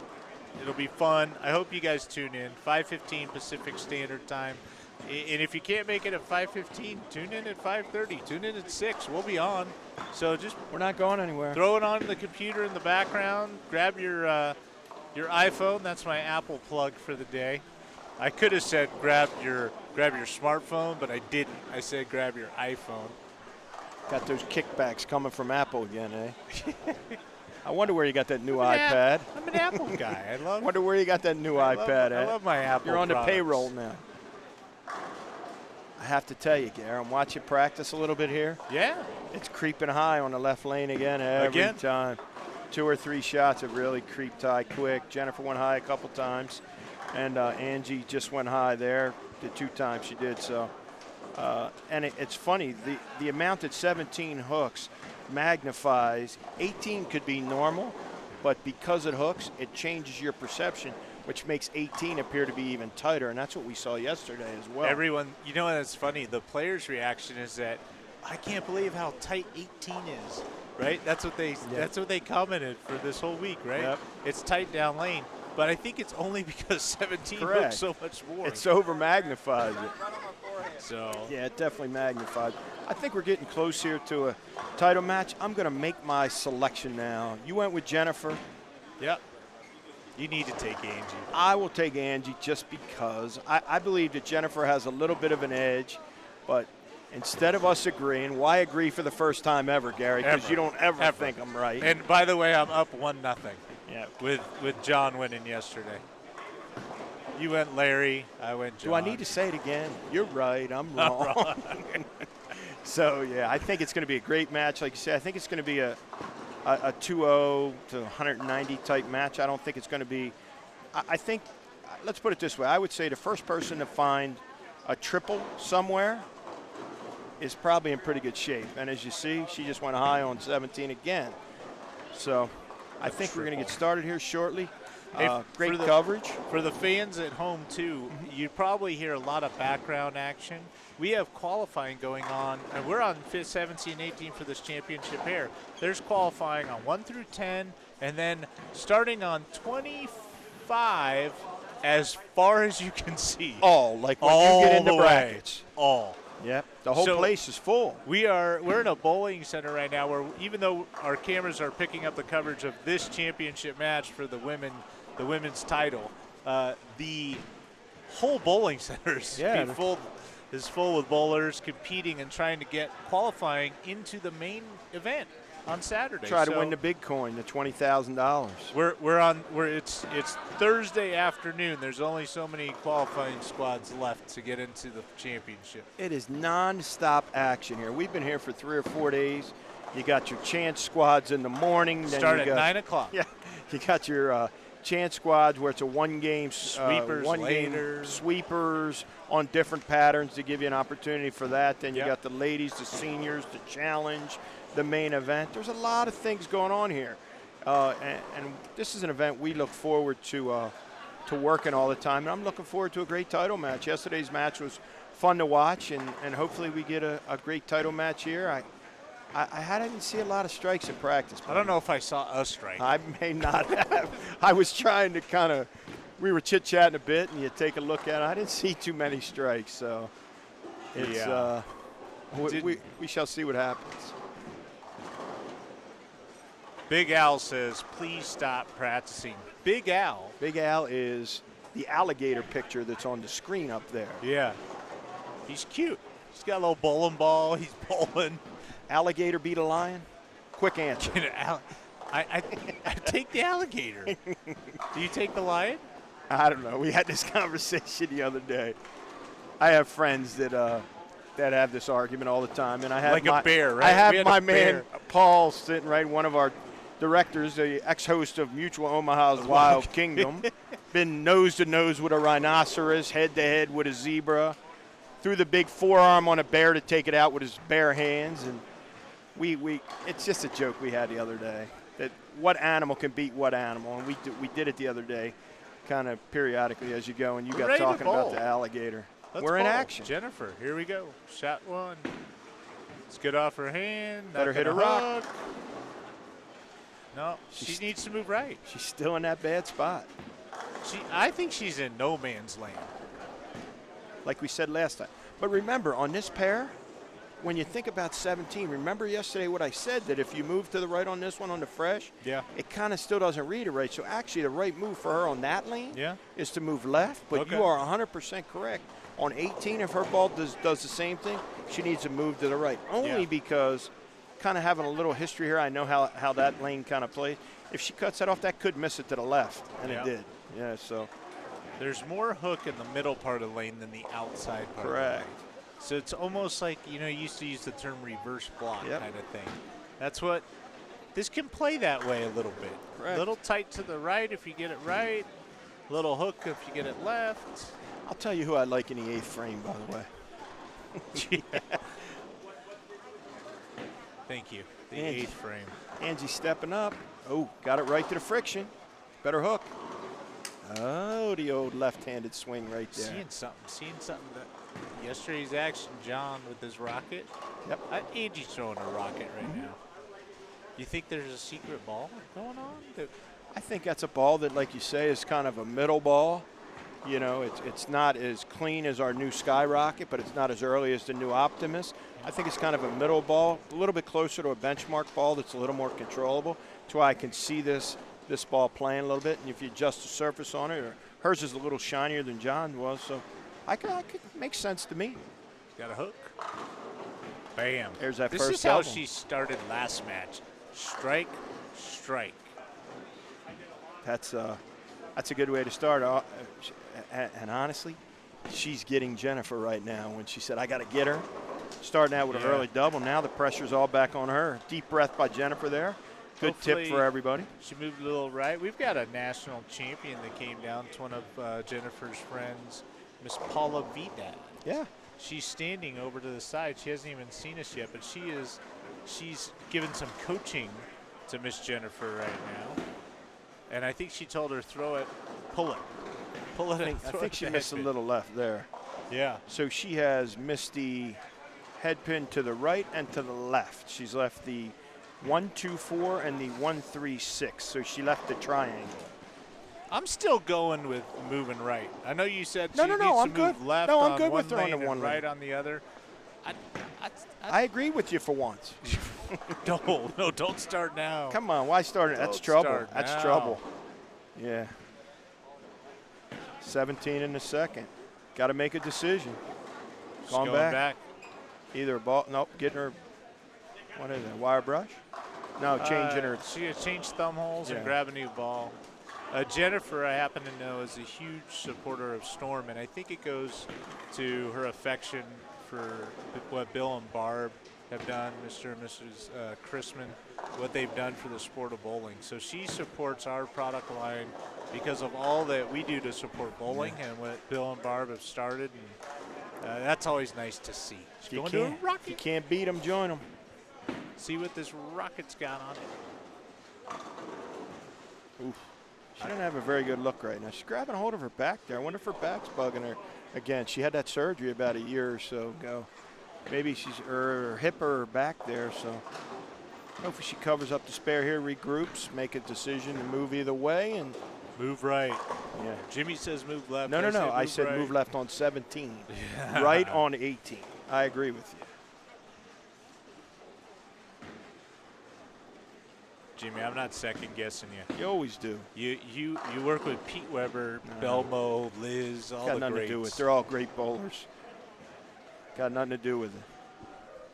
I'm around to get Pete his coffee and Norm a Snickers and make sure that Jason's bags are at his pair. I know my role. It's a big shot for Angie right here. She gets a triple here. I'm going to tell you, it's a long road back. Long road back. Look good. She played the lane the right way. Like you say, she's a little bit farther right. Honestly, I got to tell you, I didn't think that would hook. I thought she got a little bit too right off her hand. That's 2 times in a row in that lane that it made it back. I think the secret is that we discovered with Mr. John, Mr. Huff yesterday, was that the nice soft roll at the bottom of the swing, she's barely touching the fingers with it. She's not grabbing it. She hasn't grabbed on it. At the end of the game, she did it a couple times after it was kind of out of the wood. Semifinals, yeah. But right now, she's letting it off her hand clean. This is stepping on it. Of course. Bent over to waist, through the high hard one for the 4-bagger. That was. I think she got away with one there. Yeah, I think she either stuck or something happened there. making a little joke about it there. What do you think she's doing here? She moving right, like you said? I think she has to move. Yeah, I don't think there's a choice. I think at this point, could get away quick. She said, well, it's already kind of getting away here. The saving grace she has 9 total pins of handicap that Miss Angie has to give her. So, let's see if that's any better. It's good. Oh, it's a good shot. Got through it cleaner. Like you said, the last couple, she's kind of pulled in front of her or missed to the right. I think her swing was a little straighter that time, followed through to her target. And as you can see, it stayed on line a little bit better. And hopefully she can finish the game strong. Cover the spare up and move on. Looks good. He's holding that hip again. You ever shoot your spares with nowadays in the more sport, the sport era, sport bowling on these tough oil patterns? Do you recommend using a spare ball to shoot all of your spares like Jennifer's doing? I'm big. I thought you were asking me how I shoot spares. I might be the. In but general, I'm saying I may be the players worst. I may be the worst spare shooter ever on earth. I strike a lot, but I don't spare very much.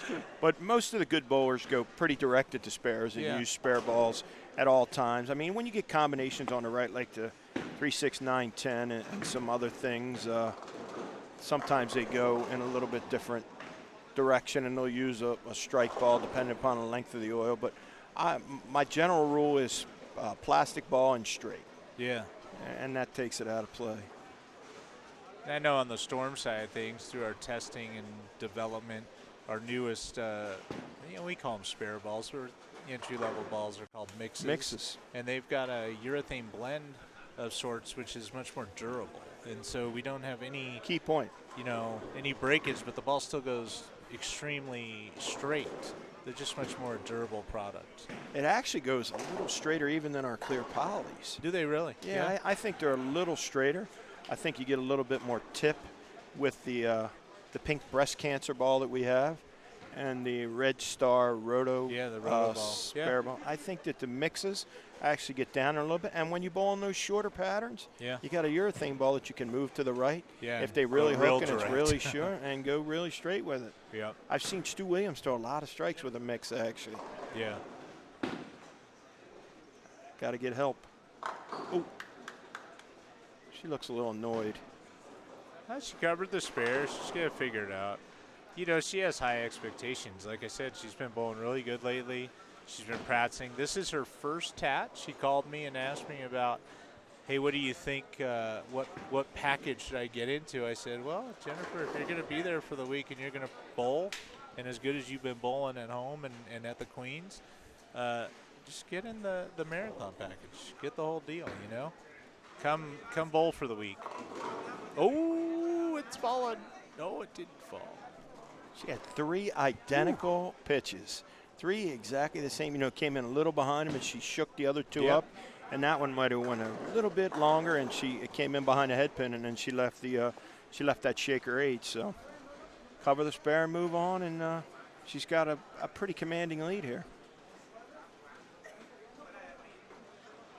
She seems to be a pretty good spare shooter. Both of these players do, and I think to get to this point, you have to be a good spare shooter. And when those patterns are tough, make sure you make all those spares. I think that's one of the keys. Please make a spare after I said that. After, please. Hello, kid. He's got to do a job.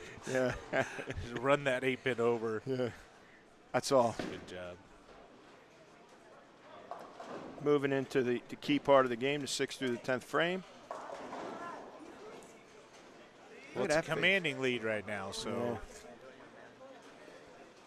Yeah. But, as we noted yesterday, in 20 years of your experience watching these high roller things. I've seen it all. 3 off the left by Team USA bowler, missed a 1-2 to the right for a guy that made a TV show before. Jennifer Nelson's no slouch here. She can step up, figure it out, and throw a 5-bagger at any time. She just needs to get in the right spot. Looked like she stuck again, Angie, on that. So remember the last shot on this left lane? She stuck and she jammed it. She got it left off her hand, and the ball sat there, and she got a break. She got the 4-bagger. That time she stuck, and her her shoulder was a little open, her hip was a little open, the ball went right, didn't have the rotation on it to bring it back, so it just sailed on her. Yep. I think, so like it you might said, be a footing issue she's the having. weather's been interesting too, you know. So little thunderstorms outside at we night. had thunderstorms, so you got a little bit of humidity and a crucial missed spare there, closing the match up. Gives Jennifer a shot to pop back in here and get a double. Anything can happen. But like we were saying, you know, we had a thunderstorm in town. You know, with humidity being a little higher, usually when it's between 0 and 5% here, you know, it bumps up a little bit. Your approaches get a little tacky. Anything Tell can the happen. folks at home that don't live in this type of climate, all the bowling centers, the big bowling centers like this one, the Orleans, all a synthetic type of approach and lane. And so when the humidity goes up in a typically dry environment, such as Las Vegas, where it's really low humidity, when it goes up, does it become problematic for the approaches? Definitely in town? so. You could see when it's monsoon season, which for us raises that humidity level to 30 or 40%. Yeah. Approaches get really They get bad. sticky, They almost right? get like gum. Absolutely. Yeah. Yeah, it's definitely, and monsoon season's right around the corner, and that's the only time of the year really. I mean, it's usually very dry, very hot, or, you know, we don't get a lot of bad weather, but that monsoon window of, you know, 2 or 3 weeks, it rains a little bit more when it does, or it just gets stickier outside. It makes the approaches a little tougher. And with that thunderstorm, I think maybe we're seeing the effects of that a little bit today. Yeah. And it seems worse in the morning. That early squad at 9 when we come in, and at 9 o'clock on the, just, you know, for everyone watching at home, every lane is full with someone bowling in that chance, the early 9 a.m. chance squad. And I saw a lot of people sticking, and then they get a little better throughout the day. I only bring it up because we've seen Jennifer holding their lower back a little bit on this match, and I don't know if she stuck a shot. We've seen Angie, the last 2 shots on the left lane have some issues, it looked like, with their slide maybe. So got to remember too, the dust on the bottom of people's shoes, as like you said, you made a great point that in the morning, if the weather is rainy out there or wherever you're at, go in, make sure you check those approaches. Because what happens is as the day goes on, they'll get better because, you know, you'll get some dust burn into them, you know, on the bottom of the shoes, and they'll get used, and it'll be where they should get better as they go. Yeah. She made the right move there. Yeah, back in the pocket. It's good spare. It's getting I late. think she's getting out of frames here. It's getting late. Angie fills the rest of the frames. We're going to have an F-Town champion, Fresno State. And the Rockets going to win back-to-back. Back-to-back. The first 2 titles given away at the 2015 Summer TAT are going to some really accomplished bowlers, and the Rocket is the ball that has been used on both for both the winners. Threw that one good. Yeah. Got through it a little bit. She actually hit up on a little bit, and because she's in the right part of the lane, she actually missed in a little bit, and it laid there. So she's feeling it now. I think it's a deal where she's thinking, hey, stay clean here, finish the game, and we're all done.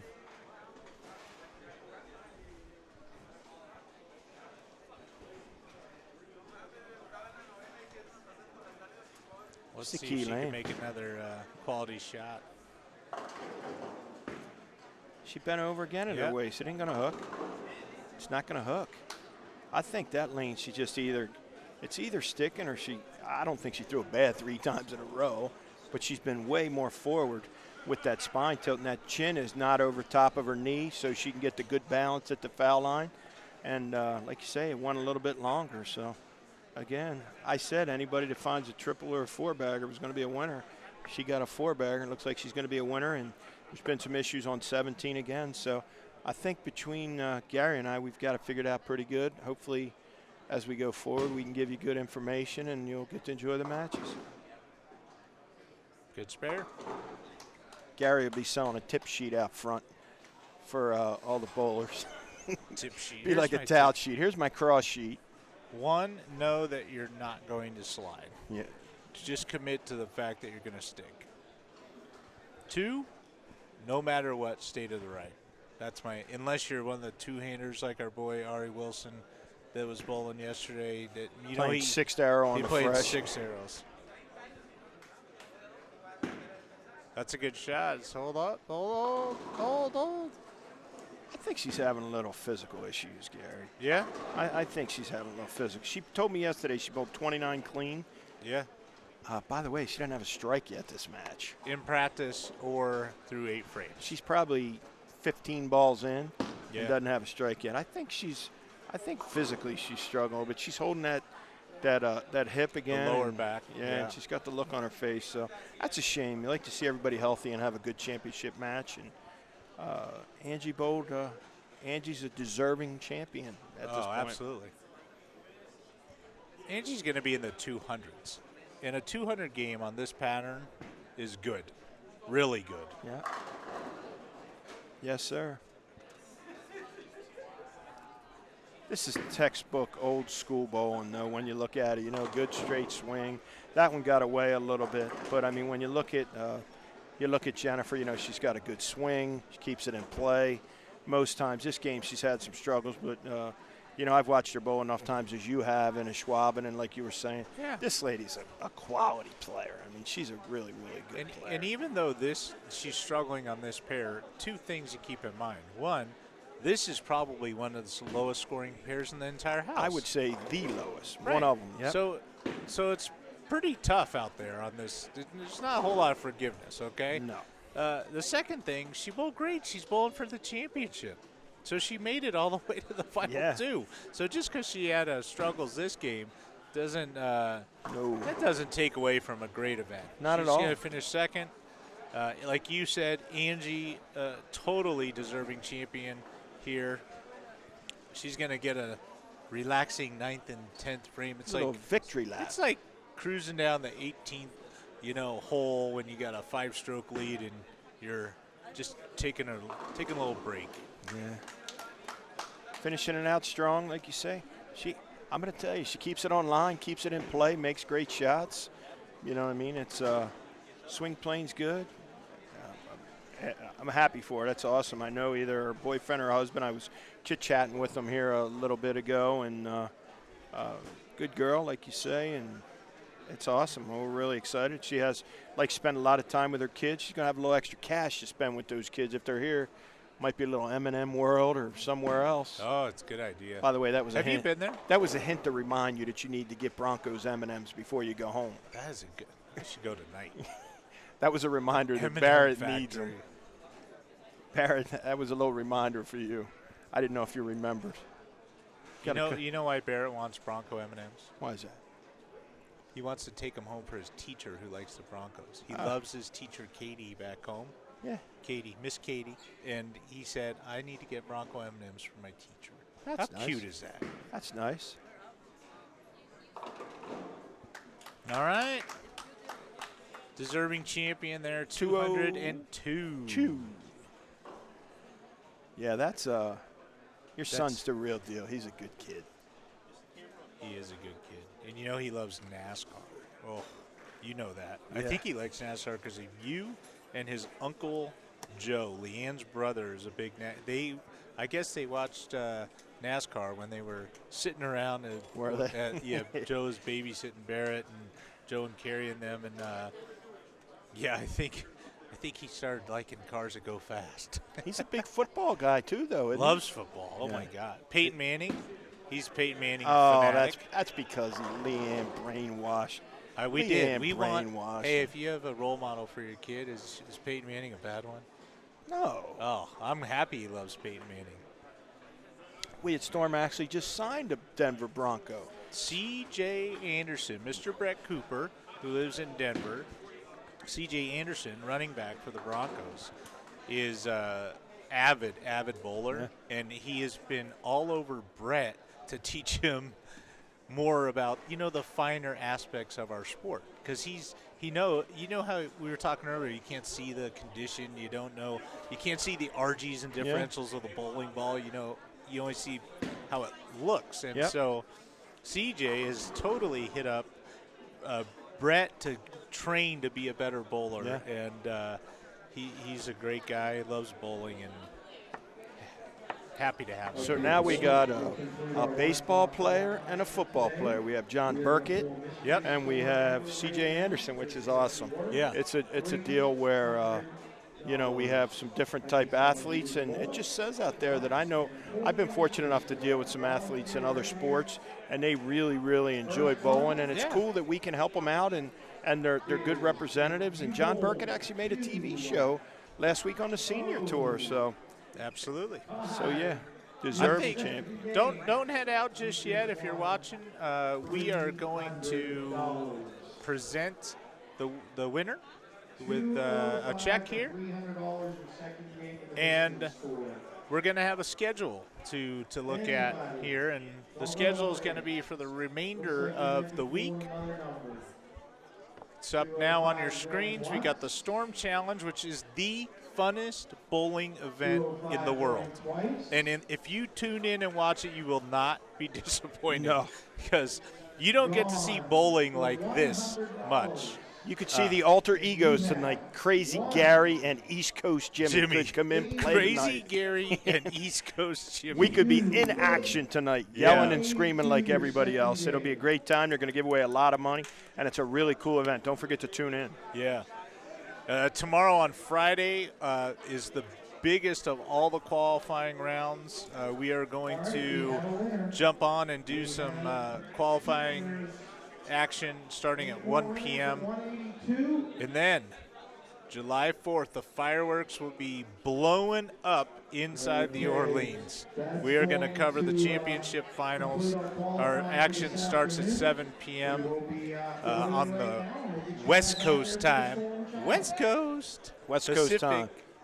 Pacific Standard Time, 7 p.m., and we will call action until the champion is crowned $20,000. Definitely so. We're in a situation where it's we're gonna crown a champion. We're gonna have a presentation here, and I'm looking forward to the next 3 or 4 events that we have. Like you say, we're gonna give away a lot of money tonight. We're gonna have a fun time. We've had a great senior event. A fun time and give a lot of money. Correct. We're going to give money away, and then we're going to also be in a situation where we're giving away. We've done a senior event. We've done a ladies event. Tonight we have a cool event. Then we're going to show some qualifying. We're going to get a little bit of everything. We're going to get a hodgepodge. Little hodgepodge of everything. How many absolutes did we say today? You said more than I did today. Wendy said more than either one of us. That's I think good, Wendy we're said going it to have her contribute to the Yeah. youth fund too. Yeah, I think Wendy said it about 6 times. I think I'm in for about 2 today, and I believe you said it about 4 times. You Absolutely. did.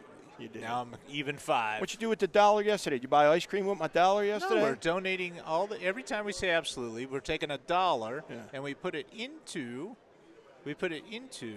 the youth fund here. Yeah. At the bowling center. It's a good thing. All right, we're going to go to an interview with Mr. Dave Cost. He is with Jennifer Nelson, the runner-up finisher.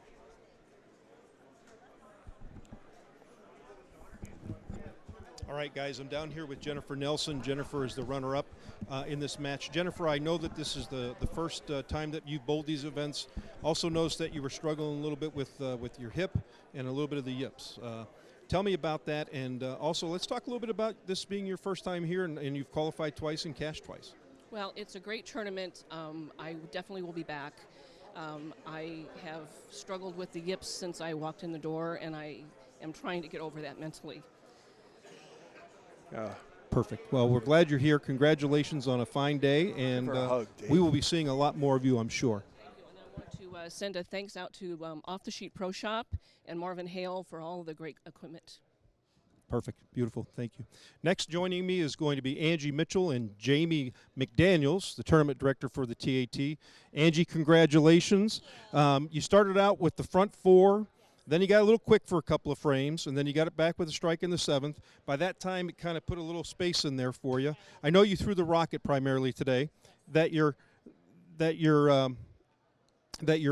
husband got for you just recently. So congratulations. Let's talk a little bit about the ball. What did the ball do for you today that decided to make you grab a rocket?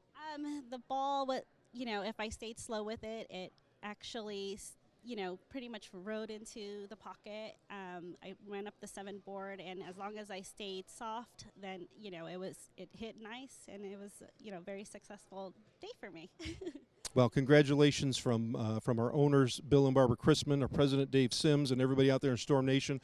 This time I'm going to turn the microphone over to Jamie McDaniels, tournament director for the TAT, for the trophy presentation and for the check. Thank you, sir. Appreciate it. And I'd like to congratulate you on a great day today.